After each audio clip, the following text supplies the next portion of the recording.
istilah kalau Kalau Brina tahu namanya komentatornya buat e-sport apa namanya? Kaskor apa sih? Apa? Komentatornya di e-sport.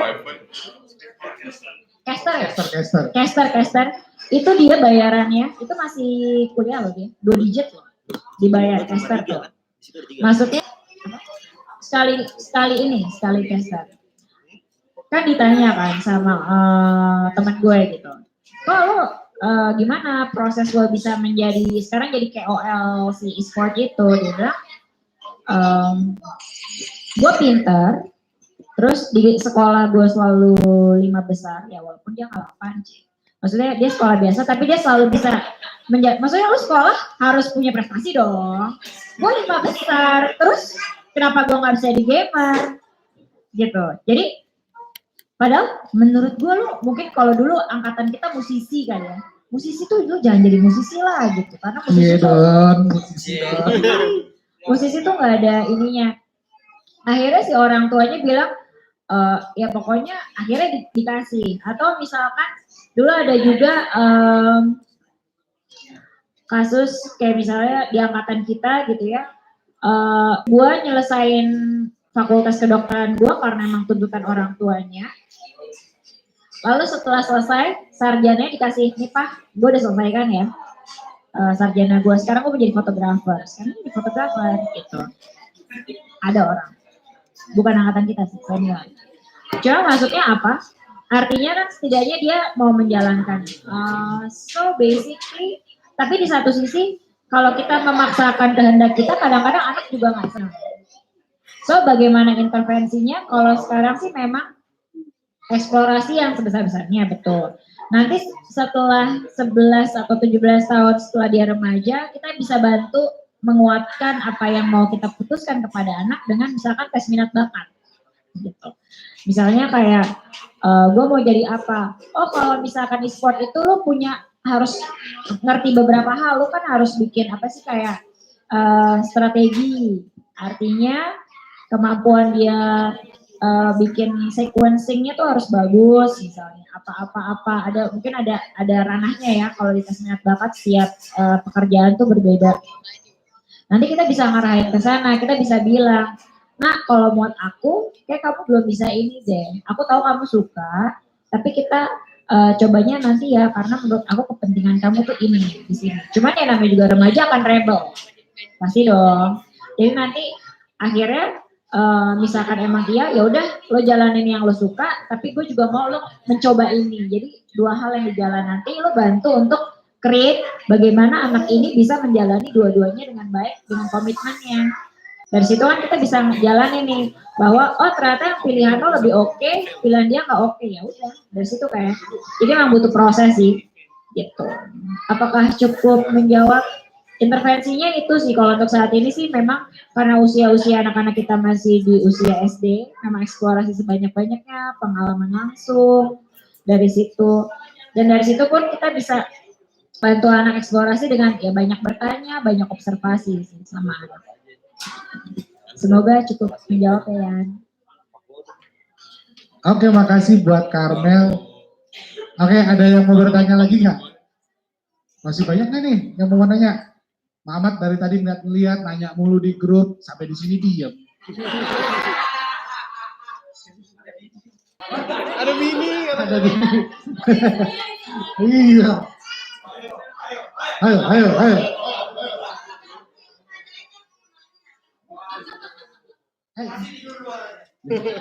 Oke, Dit, boleh Dit. Radit. Tes. Assalamualaikum warahmatullahi wabarakatuh.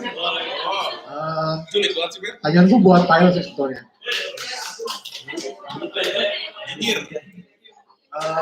Gini, let's say tadi kan lo ngomongin start why-nya ya untuk suatu bisnis. Let's say kita udah fix nih why-nya. Gue tahu gue mau jalanin bisnis ini, bisnis A, misalkan. Nah, apa sih yang dibutuhkan untuk step pertama kalinya, first step lo buat jalanin bisnis itu tuh apa gitu untuk semuanya eksekusinya, betul kan dibilang tadi bisnis yang baik itu bisnis yang jalan, kalau nggak jalan nggak baik, jelas. Nah itu apa sih step pertama yang harus diambil untuk istilahnya didorokinnya gitu. Oke, itu aja. Terima kasih. Oke, thank you bro. Lumayan dapat tambahan lagi satu. Kalau gue pertama pasti bikin bis plan-nya dulu. Kalau gue, tapi yang bis plan yang gue maksud bukan halaman berlembar-lembar 15-20 halaman yang gak bakal dibaca, lu simpan gitu, enggak. Planning harus, tapi seberapa detail tergantung dari resikonya. Kalau lu mau buka bisnis 2 miliar sama buka bisnis 100 juta, itu resikonya beda. Semakin tinggi resikonya, planningnya harus semakin lebih detail. Itu satu. Dan setelah itu baru lu bikin go to market plan-nya. Lu mau kayak gimana? Dihitung tuh capital cost-nya berapa, bisa diabsorb apa enggak. Sebenarnya di dalam bisnis plan itu mestinya udah tercakup semua. Bisnis plan ini sebenarnya membantu lo buat berpikir kira-kira nanti gue butuh modal berapa, unique selling point gue apa. Karena kalau gue termasuk ya tipikal orang yang merencanakan dulu baru mengerjakan. Karena ada beberapa aliran yang udah lo tembak dulu aja, nanti baru udah jalan dulu aja gitu kan. Nanti kalau udah jalan dulu aja, nanti kalau udah jalan ya lu pikirin lah gimana caranya. Kalau gue lebih tetap harus ada planning, tapi detail of planningnya disesuaikan sama resikonya gitu. Jadi planningkan dulu, terus start on the side. Jadi ketika lu udah punya pekerjaan utama, jadi kan itu bisnis sampingan. Mulai versi kecilnya, kalau orang-orang startup mungkin minimum viable product, MVP-nya. Misalkan lu planning mau punya rumah sakit gitu ya lu bikin kliniknya dulu. Atau lu mau bikin toko store donat di seluruh Jakarta, ya lu bikin di samping rumah lu dulu. Terbukti nggak konsepnya? Kayak gitu. Jadi planningnya ada, start small dulu. Jangan langsung gede, karena itu dia pelurunya biar bisa dipakai nembak berapa kali. Jangan sampai lu langsung jebret gede, gagal, nggak bisa mulai lagi, kapok, nggak mau mulai bisnis lagi. Gitu. Kira-kira dari gue sharing itu, mudah-mudahan bermanfaat.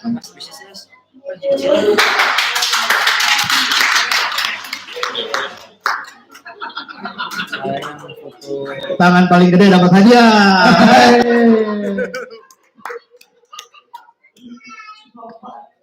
Oke, Mat mau nanya. Oh, turun tangan. Coba yang gede, Mat.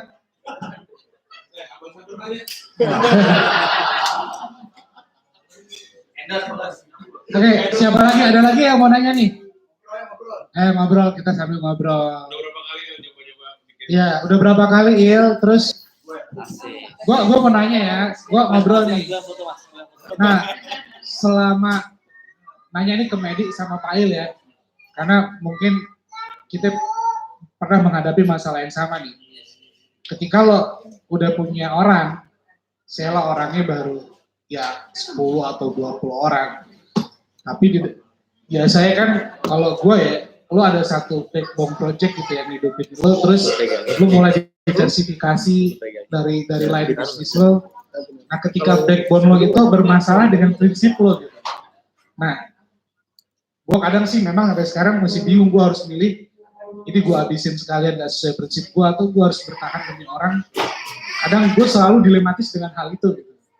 Nah kalau lo berdua pasti kan punya jawaban juga berbeda-beda, tapi gue minta insight dari lo berdua deh. Pernah gak lo ngalamin hal kayak gini?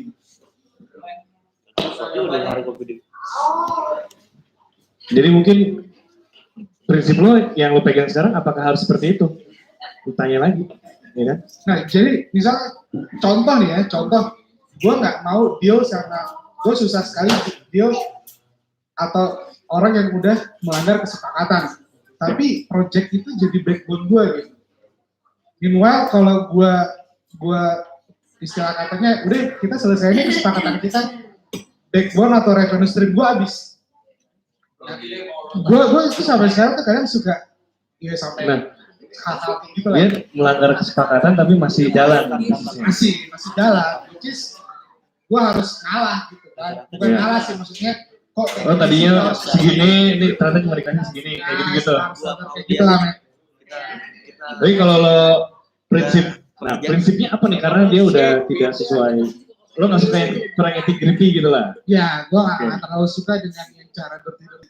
Udah jalan kontrak setahun tiba-tiba di tengah jalan enggak lu kalau mau ambil mau tetap jalan lo harus begini. Iya. Mulai perjanjian enggak kita nggak gitu kan tipikal kita nih susah nih ya maksudnya lo mau nuntut lo tax time dan tax money gitu sekarang ya pilihan kita mau terusin atau enggak tapi di belakang kita ada orang gitu yang juga keluarganya bergantung sama pekerjaan ini dengan proyek-proyek ini. Berarti lo peduli sama orang, teman-teman anak-anak buah lo kan, keluarga. Ya, kurang gitu. lebih seperti itu gitu. Gue pengen dengar cerita nih dari lo, pernah nggak ngalamin kejadian kayak gitu, terus lo gimana nyikapinnya gitu? Oke. Kalau gue spesifiknya seperti itu mungkin enggak ya. Kalau emang udah nggak jadi biasanya. Kalau ini kan kayak tidak sesuai kesepakatan awal tapi masih jalan dan lo masih bisa menikmati gitu kan. Ya tinggal masalah sebenarnya prinsipnya bisa di fleksibel kan atau emang kayak apa ya yang gini gimana ya apa itu cuma ego lo doang bro? Kenapa? Apa cuma ego aja gitu? Ini gue gak mau lagi tapi gue butuh tapi kayak ini udah jadi dilema kan ya. Jadi kita antara ego antara prinsip sama antara ini orang harus hidup gitu itu proyek harus jalan gitu. Bisa nggak orang-orang lo hidup tapi project itu? Lo coba cari revenue stream gue mati. Nggak, cari sambil itu masih jalan, oke. Lo cari cara lain supaya orang lo bisa sejahtera dengan bisnis lain atau apa gitu. Ya bisa ya, kan, supaya mikir keluar kan. Lo pernah ngadepin hal kayak gini nggak? Gitu? Kalau kita itu pasti strategi ya, maksudnya kita cari revenue stream yang lain gitu kan. Tapi kan itu butuh tax time, butuh waktu untuk nyusun itu semua. Cuma gue juga pengen denger sih sebenarnya lo pernah ngalamin atau enggak, terus seperti apa sih yang lo lakukan? Ya gue nggak akan lepas itu sampai gue udah ada gantinya gitu aja. Kalau gue pernahnya kayak gini dulu, gue berpartner sama orang yang menurut gue tidak 100% ideal. Kalau gue di posisi lo, gue akan memisahkan hal-hal yang bisa gue compromise, hal-hal yang sifatnya prinsipil. Kalau udah prinsipil, mau nggak mau harus gue cabut. Tapi kalau yang menurut gue ini masih bisa ditoleransi, gue menganggap itu adalah sebagai sebuah tangga yang harus gue naikin sebelum gue naik ke level berikutnya gitu. Jadi mau nggak mau emang kadang gue harus menelan orang-orang yang gue sebenarnya nggak terlalu suka buat bekerja sama, tapi gue harus telan itu kalau gue mau naik ke next step lah, naik kelas, betul. Tapi ya kembali lagi harus memisahkan mana yang bisa dikompromiskan, mana yang sifatnya prinsipil. Kalau lu ajak gue nipu, gue udah gak bakal mau lu pun over berapapun duit gue gak mau gitu. Halal haram hantam, ngeri itu. Kalau gue kayak gitu tuh. Mungkin teman-teman lain ada yang punya ngobrol. Kita ngobrol. Ada yang bertanya lagi? Nggak ada, gue terusin nih. Boleh, Mamat. Yes. Mamat.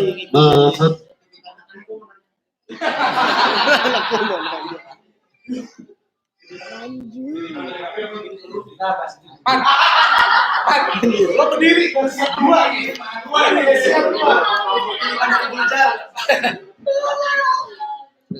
Oke.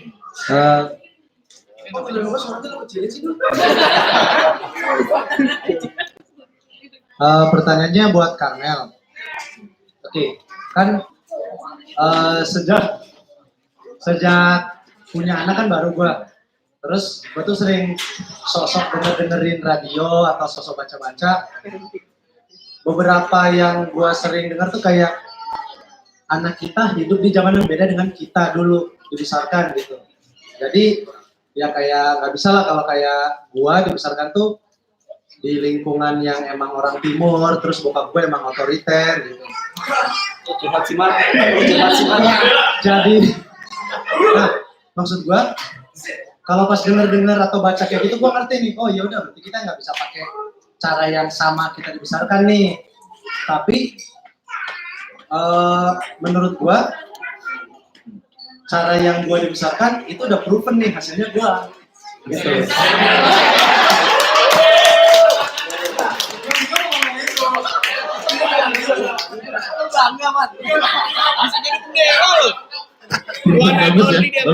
Maksud gue adalah Tar dulu. proven itu proven bagus atau proven buruk? Udah ketakar di sini. Nah, cuma maksud gua, sedangkan yang ini despite of bukan offense atau apa ya, maksud gua yang gua baca itu kan ya mungkin dia penelitian, cuman ya gua mau bilang mereka mau bilang apa juga ya bokap gua udah pakai cara itu dan caranya berhasil gitu. Maksud gua dia bisa membuat anaknya gua Bisa jadi tiang bendera. maksud gua ya dia bisa membuat gua nurut itu. Maksud gua Kalau boleh tahu nih sisi parenting yang mana nih yang bokap lo berhasil menurut lo? Salah satunya. simpelnya tuh kayak gua jadi yes man buat di mata orang tua gua. Jadi maksudnya kalau orang tua bilang lo selalu nurut, manut gitu ya. Iya.